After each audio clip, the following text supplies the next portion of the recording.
ধরুন এখন আপনার চমৎকার একটা জায়গায় যেতে ইচ্ছে করে, ভালো একটা পোশাক পরতে ইচ্ছে করে, পছন্দের খাবারটা খেতে ইচ্ছে করে।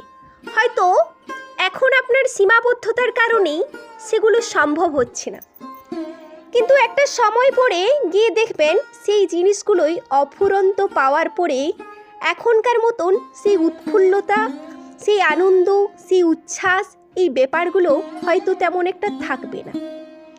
তখন হয়তো আপনার আলমারি ভর্তি শাড়ি গহনা থাকবে, টেবিলে সুসজ্জিত থাকবে হরেক রকমের নামি দামি খাবার, পৃথিবীর আশ্চর্যময় সুন্দর জায়গাগুলোতেও হয়তো আপনি যেতে পারবেন। কিন্তু আজকের যে আনন্দ, আজকের যে ভালো লাগা, এই ব্যাপারগুলো হয়তো সেদিন থাকবে না। আর থাকলেও সেই ভালো লাগাটা অনেকটাই স্বীয়মান হয়ে যাবে। সময়ের সঙ্গে সঙ্গে আপনাদের চাওয়ার ধরনগুলো যেমন বদলায়, তেমন বদলে যায় অনুভূতির গভীরতাও। তাই মানুষের আসল সময় থাকতেই নিজের শখ কিংবা ইচ্ছেগুলো পূরণ করার যথাসাধ্য চেষ্টা করা উচিত। আমরা সব